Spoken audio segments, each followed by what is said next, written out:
बच्चे, आज आप सभी को अपना YouTube चैनल ज्ञान विज्ञान रिसर्च सेंटर में स्वागत है। आज हम लोग एक बहुत ही महत्वपूर्ण प्रमेय को सत्यापित करेंगे। आज का प्रमेय है कि एक ही आधार से एक ही समानांतर रेखाओं के बीच बने त्रिभुज का क्षेत्रफल बराबर होता है। देखिए, मैंने लिया है एक ही आधार और एक ही समानांतर रेखाओं के बीच स्थित त्रिभुज का क्षेत्रफल बराबर होता है। आइए देखते हैं आकृति में, यही प्रमेय है। इस आकृति में हम लोग देख रहे हैं कि ए बी डी एक त्रिभुज है जो ए बी आधार और एल समानांतर रेखा के बीच है। ठीक उसी प्रकार ए बी सी एक त्रिभुज है जो ए बी आधार पर ही एल समानांतर रेखा के बीच है। मतलब कि दोनों एक ही आधार से त्रिभुज हैं और दोनों एक ही समानांतर रेखा के बीच में भी स्थित है। तो सिद्ध करना है कि ये दोनों त्रिभुज का क्षेत्रफल बराबर होता है।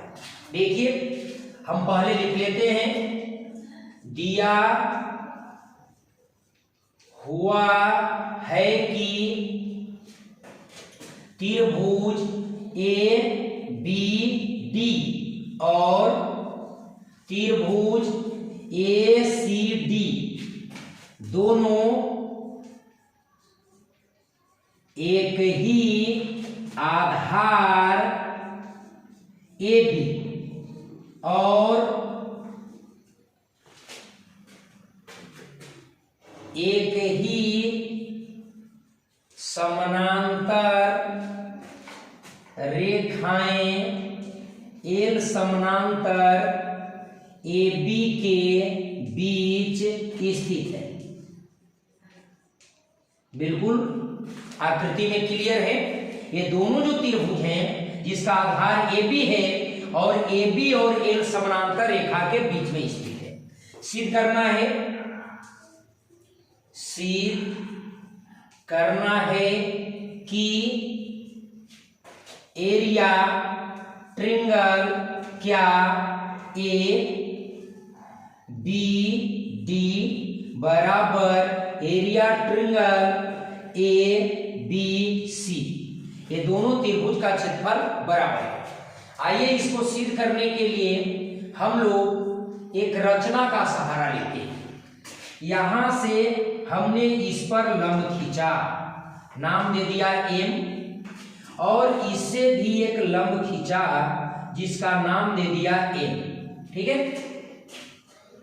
तो यह जो लंब खींच रहे हैं ये त्रिभुज की ऊंचाई होगी, शीर्ष लंब होगा। यह ऊंचाई या शीर्ष लंब है। तो हम देखते हैं, अब रचना में हमने लिखा कि डीएन लंब ए बी तथा सीएम लंब ए बी खींचा, ये दोनों को हमने खींच दिया है। ठीक है, तो हम क्या करेंगे, अब प्रमाण में देखिए, बिल्कुल ध्यान से देखेंगे, बिल्कुल आसान है। हमें इस त्रिभुज का क्षेत्रफल इस त्रिभुज के क्षेत्रफल के बराबर प्रमाणित करनी है। तो लेकर चलेंगे एरिया त्रिभुज ए बी डी बराबर, हम त्रिभुज का क्षेत्रफल जानते हैं 1/2 गुने आधार। तो इस त्रिभुज का ए बी डी का आधार कौन होगा, ए बी, और शीर्ष लंब कौन होगा, डीएम। ठीक है, आगे बढ़ जाते हैं। 1/2 गुने ए बी को जस के तस छोड़ दिया जाए और डीएम जो है वह सीएन के बराबर है, तो सीएन लिख दिया जाए। क्यों? क्योंकि ये दोनों एक ही समानांतर रेखा के बीच में लंबवत रेखा है। तो दो समानांतर रेखाओं के बीच लंबिक दूरी आपस में बराबर होता है, तो ये दोनों बराबर होंगे। इसलिए डीएम जो है वह सीएन के बराबर है, इसलिए हमने डीएम को हटाया और सीएन को लगाया।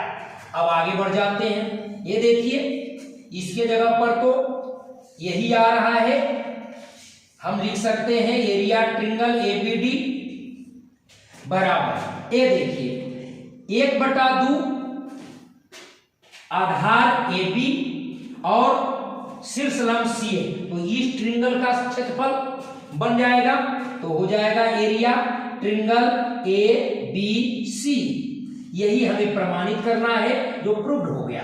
अर्थात अब हम क्लियर कर सकते हैं, हम स्पष्ट रूप से बोल सकते हैं कि यदि एक ही आधार और एक ही समानांतर रेखा के बीच दो त्रिभुज स्थित है तो दोनों त्रिभुज का क्षेत्रफल आपस में बराबर होगा। चलिए, मैंने बहुत कम समय में इसे प्रमाणित की।